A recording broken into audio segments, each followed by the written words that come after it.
This is Mozzarella from GitHub Education, and we're going to talk about how to present information so your ideas both sizzle and support. And when I say sizzle, we mean the ideas come alive and people can't wait to read them. And by support, I mean that they're a life raft to a developer in need. As a leader in your community, you probably hear a lot of the same problems over and over again. When I talk to teachers at GitHub, I tend to hear them express the same pain points, like version control can be tricky to get the hang of, especially in a short time frame. Is it worth it? Or how can I automate the setup of my course? What I recommend that you do is you pay attention to the questions that people ask you and write them down. I keep an Evernote file, and we also track the support issues that were asked the most frequently. And whenever we've answered that question more than once, we put a URL on it, meaning we write it down and we publish it. Because if the answer has helped one person, it will definitely help others. And people value content that helps them. For instance, if you did a Google search for how to revert a commit, you're going to find a lot of popular answers because people really need that content.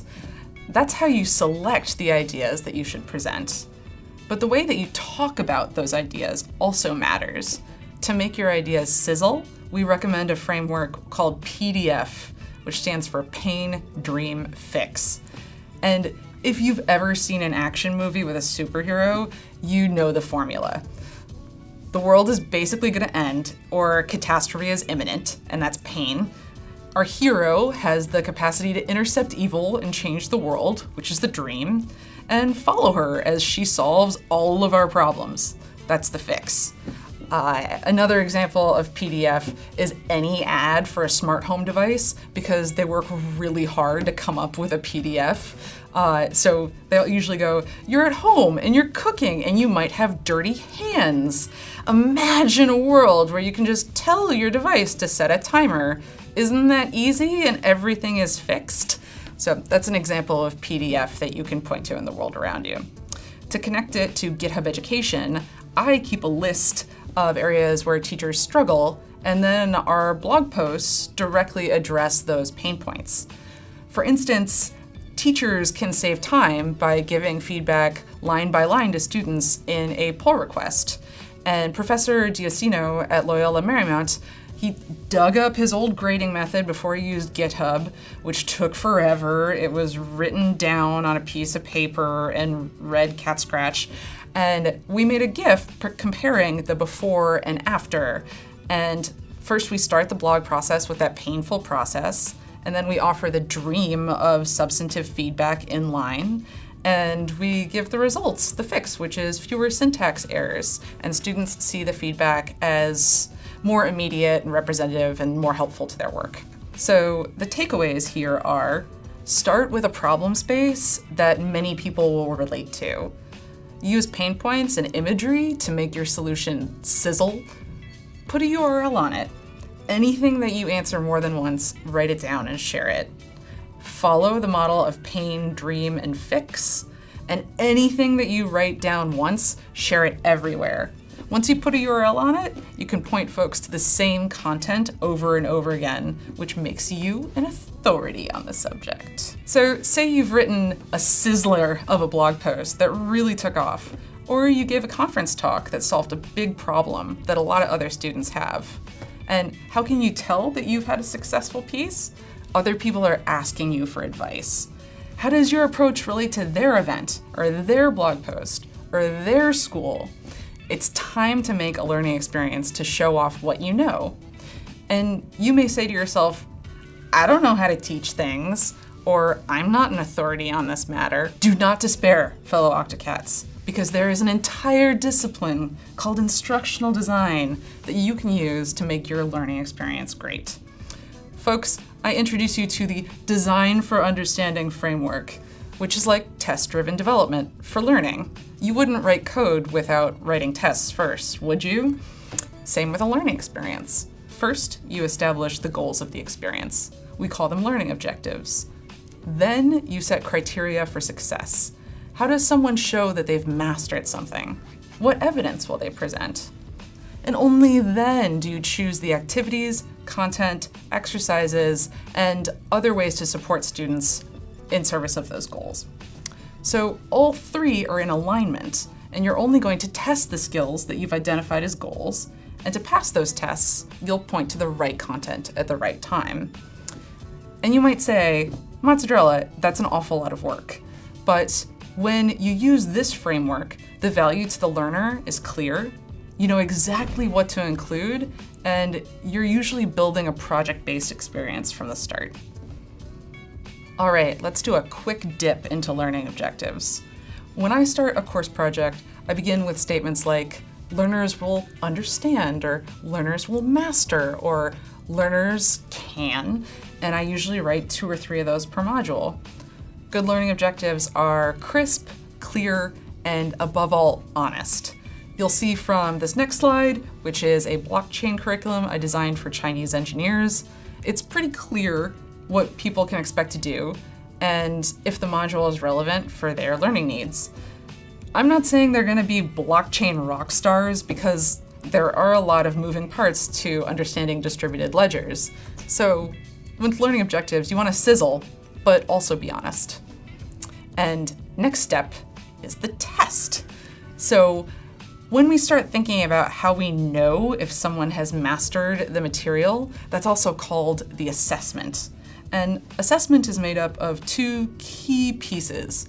What will the learners make, which is called the performance of understanding, and how will you know it's good, which we call the criteria for success. What will they be able to do once they're done? What will they be able to make? What will they be able to explain?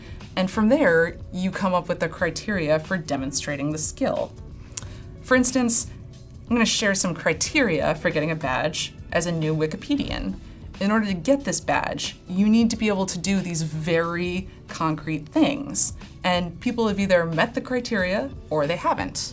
Finally, and only after learning objectives and criteria, do you determine what project prompts you give people. Good projects are discrete or have discrete steps. You want to build in small wins that add up to something bigger. They're authentic. You are actually going to use the skills and you can share the project with others. And they have agency and appeal. It matters to the learner and they want to be able to do it. Got a little bit of sizzle there. So here's an example of a project from a university in Tokyo where students accept tickets from the American Red Cross. They draw polygons on disaster areas. They export the GeoJSON onto GitHub and then close the ticket from the Red Cross. This complete project shows that students have mastered mapping for humanitarian disaster relief. Students have to participate in a global emergency response community. It's authentic, it's applied, it's real time, it matters. So the takeaways here are, first, identify what you want people to know. Then come up with the criteria to recognize that they've mastered it. Last, create the project and provide the resources that will help learners do great things. Okie doke, so now we've talked about how to present ideas, how to design a learning experience, and now we're gonna talk about real talk, the art of giving feedback. And if the word feedback makes your cortisol rise, let's do a quick reframe. The purpose of feedback is to get the creator in a generative place where they're excited and motivated to make changes to their project. They should leave inspired to dig in deeper. And if you're not doing that, you're just throwing shade, which the world doesn't need more of. So we're gonna go through a few tools I use to inspire others through productive and precise feedback. But the first thing you have to figure out is what kind of feedback are you supposed to give? And to figure that out, I use a framework called Thanks for the Feedback. I use this framework to decide what kind of feedback is appropriate because different kinds of occasions call for different kinds of feedback. And the first type of feedback is appreciation. Appreciation is identifying contributions and recognizing them. I like to think about these as shout-outs. They are genuine, and like all feedback, they need to be precise. On our team, we start every weekly meeting with a group of shout-outs recognizing precise things that our group did that week for each other. And Coaching is where you're helping someone stretch, get to where they're going, and perhaps past a growth edge. Whether it's with neutral questions or additional ideas, or even repeating what you think they're saying back to them, you are helping them grow and deepen the idea. And a lot of times I say to my team members, so I think you're saying X, and that becomes really clear to them whether the idea they're expressing is coming across or not. And evaluation is the third type of feedback, and that is giving a benchmark. It's looking at work and measuring it against expectations. Maybe a piece is 50% there. Maybe it's an 8 out of 10, and maybe it exceeds expectations. Those are all types of evaluation.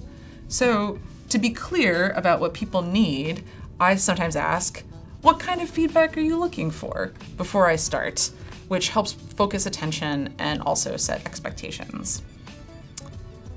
Then, if a project is around 50% complete or more, I like to take more of a studio type approach, which is called I like, I wish, what if. And this comes from the Stanford D School to help designers advance their projects. For instance, if I'm looking at an email draft, I might say, I like the examples. They richly illustrate what we're trying to do. I wish there were no exclamation points. And what if it were 50% shorter? What if it were only one paragraph? Could it pack the same punch? Similar is a format that we use for retrospectives, so once the project is completely done.